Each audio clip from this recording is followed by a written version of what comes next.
If there's any of you guys out there like me who wanted something compact, full auto, and an M4 style platform, and you purchased the A4-P because it checked off all those boxes, and the price was really good. You know, I got this delivered for less than $100. So from Crosman. I purchased this pistol because I'm getting 3 guns ready for another subgun shoot that I'm going to video. And I was kind of hesitant because I didn't particularly care for this buffer tube the way it is. So my thought was, you know, I get the short platform and then I would just swap out the lower for my R1 lower.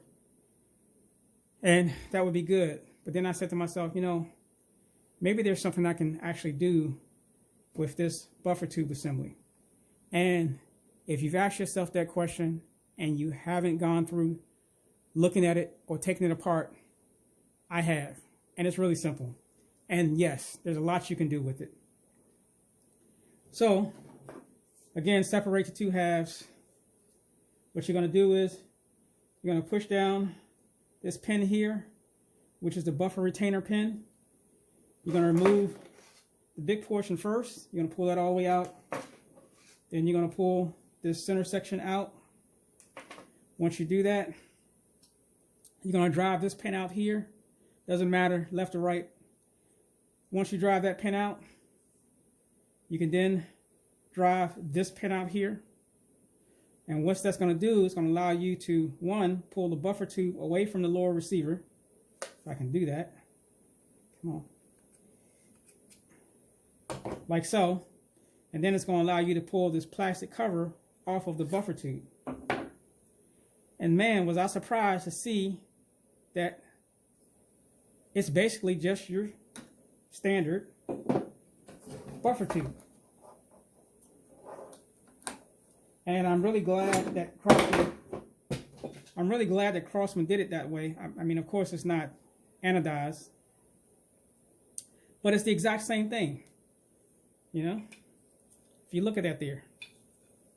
So that means that I can keep this on my R1 upper, and I can actually take this, paint it black, throw on a stock, and I'm good to go. I can put it back, put the pin back in, attach it, voila. And I didn't have to spend any extra money. So that was the first thing I wanted to go over with. So if you thought about that, if you have one of these and you want to put a stock on it, it's real simple. And I would suggest doing it because, I mean, you know what this is. That's not cool. That's cool. So you can do it. Doesn't cost you anything. Just some time taking it apart, painting it, you know, putting the stock on it. You're good to go. These things are easy and cheap to come by, so that's no big deal. Another issue that I had was, and maybe you had the same issue and didn't figure out how, or didn't know how to accomplish it or tackle it, and that was changing out the muzzle device for something different. And on this particular rifle or pistol, when you do so, when you take this off, this barrel is really loose and it just falls out. If you try to use something else on it, it doesn't work. So what I did was, at the tip of the barrel, took some black electrical tape, wrapped it around it, and I actually wrapped it around more than I knew that I needed. That way, I can remove it a little bit at a time and then check the fit to see how it fit before I put it in there. So basically, like I said, I added a lot. I cut the tape, and I cut it, so electrical tape is usually like like that wide. So I cut it, pulled that off, and then as I tried to fit this in here, I would cut a little bit off at a time to get it to fit perfectly. Now, oh shoot. See if I can keep this thing from falling apart. Now, there's no play in it at all. I can then put this little piece, aluminum piece, back onto it and put on my muzzle device of choice,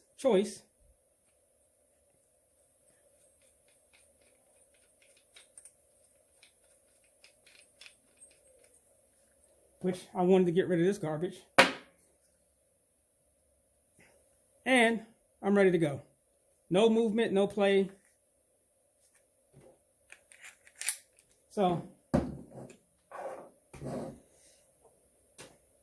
that was just a quick tip for any of you guys out there who thought about purchasing one of these or have one.